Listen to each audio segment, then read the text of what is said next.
Is the New York Times bailing on President Joe Biden? That's what it looks like. Over the past few days, the traditionally liberal news outlet has published multiple opinion pieces by guest writers scrutinizing Biden's current position as the presumptive 2024 Democratic nominee. Let's take a look at some of the headlines. The struggles of President Biden and the truth about aging. No poll can tell Biden what he needs to hear. Doing nothing about Biden is the riskiest plan of all.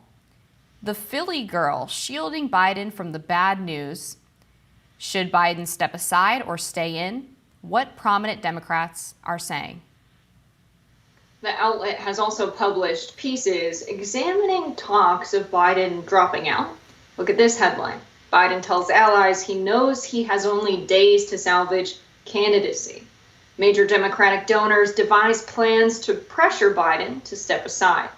The New York Times' seeming skewering of Biden left readers irate. Senator John Fetterman reacted, posting on X, quote, "The twice impeached, consumed by revenge, 34 felony conviction serial liar, vowed to be a dictator, Project 2025 Trump, yet the media still obsesses on smearing a good president and decent man. If anyone lost their way, it's the New York Times."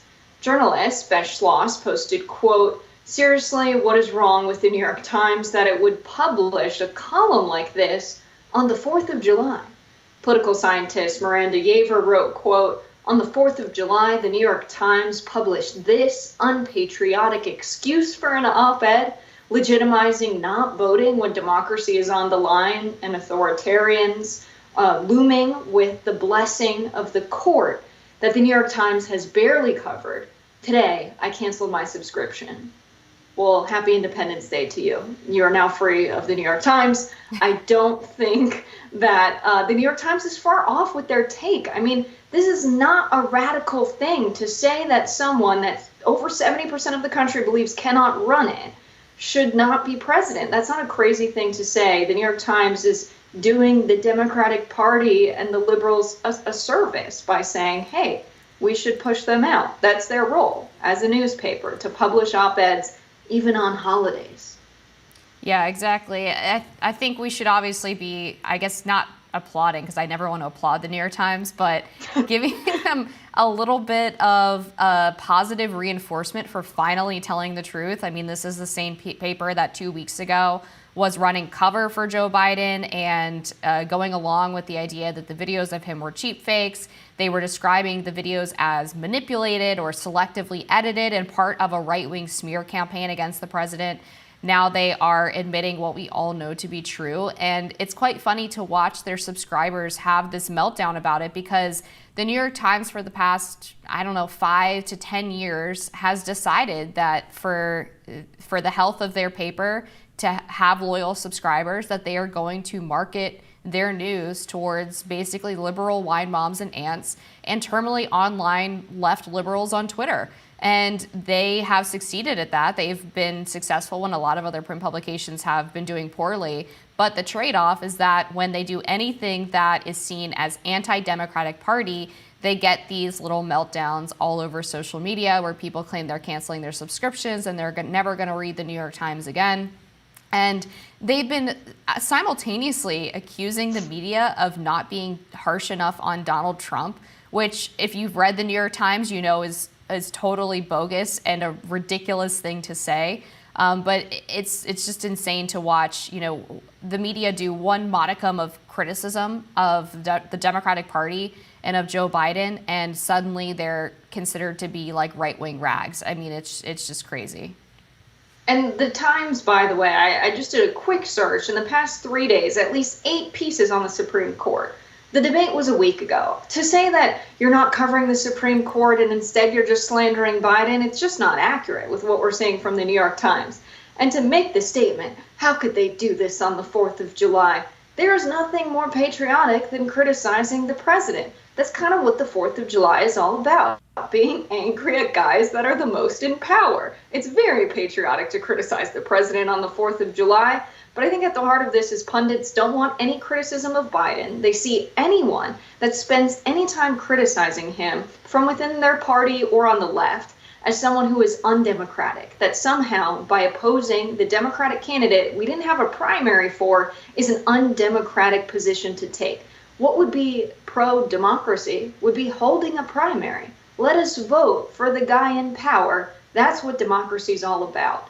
And it's just talking points from a party that in 2016 fought in a court of law to say that actually party leadership, not the members voting in the party, can handpick and favor candidates. This was when Hillary Clinton was getting funds from the Victory Fund, which was supposed to be used for the Democratic candidate that won the nomination and would face off with Trump in 2016. Instead, she was pulling those funds during her competition with Bernie Sanders to quash him in the primary. They deliberately decided to pick the candidate that would win, and the court of law ruled that actually it's party business, that they do have the right to do that. So how can this same party preach democracy and you have to vote for us or else and call that democracy? It's just ridiculous. And of course, John Fetterman is right on board, and a lot of the darlings of the establishment are right on board with it. But I think even the more mainstream centrist members of the Democratic Party are kind of sick of that talking point.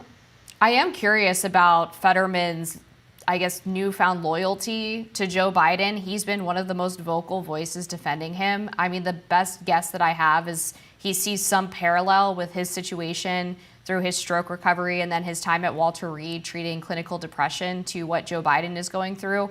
But the difference, obviously, is that Fetterman's conditions were recoverable. If Joe Biden sincerely has dementia, his is not. It's actually only going to get progressively worse. Now, on the media aspect of this, too, I mean, I'm so disturbed by how the media is trying to pretend that they didn't know until the debate what Joe Biden was like. The New York Times executive editor, Joe Kahn, sent a memo to staff a couple of days ago that said there's ample speculation online about what the news media did and didn't do with respect to covering the president's age.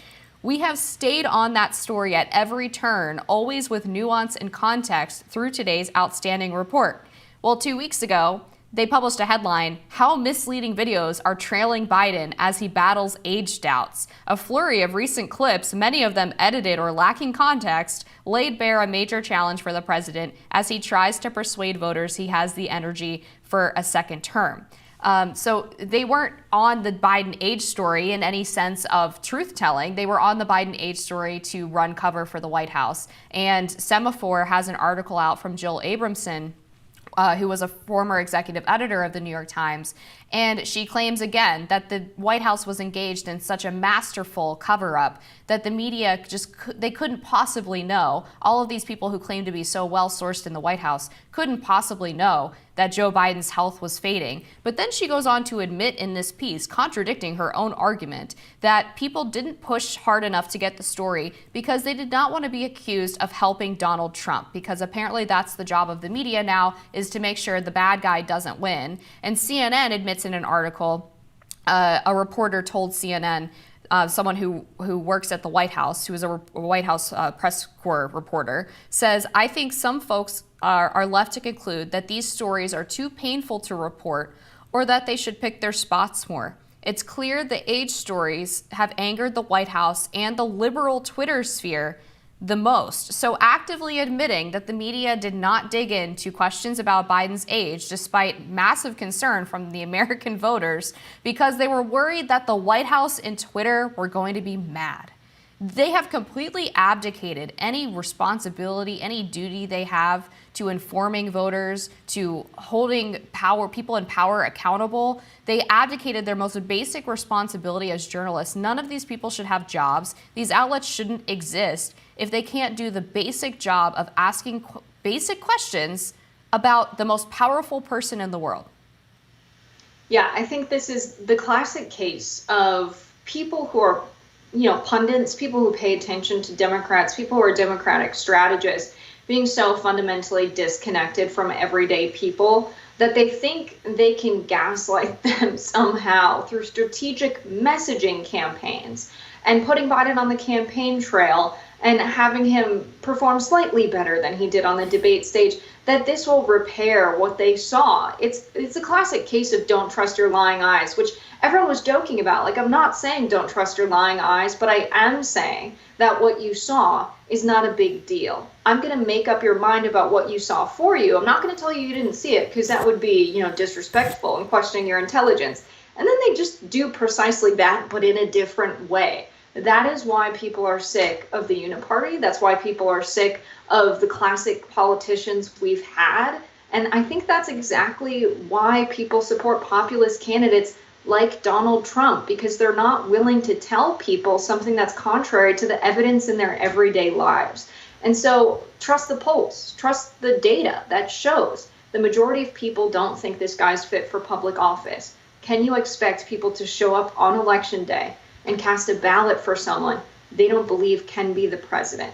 They need someone else in office before it comes to the point of people casting their ballots. And the Democratic Party is just ignoring what people are telling them at this point, and they're getting in their own way. They're letting their own egos and belief that they control the party and they control American politics get in the way of them actually winning an election by earning votes instead of demanding them.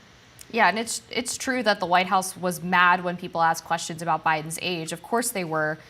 James Rosen at Newsmax was one of the first reporters to ask about this back in 2022, and he was blackballed from reporting on the White House, and none of his press colleagues stood up for him, the same ones who now claim they had no idea what was happening. Biden had an incident in September of 2022 where he shouted out Congresswoman Jackie Walorski, who had passed away months prior, and Alex Thompson at Axios is now reporting that it was on Biden's teleprompter at the exact moment he shouted her out in the audience that she had passed away. So the truth was right there in front of him for him to see that she was not there because she was dead, and he still tried to find her in the crowd. That was in September of 2022. We are now 2 years on from that, and the media is going to throw their hands up and say, oh no, we totally didn't know. It's obviously total. What they're doing is they're trying to claim that they are stupid or bad at their jobs because they don't want to admit that they lied. They view being seen as bad at their jobs as marginally better than being called liars, but that is exactly what they are. We're going to have to leave it there.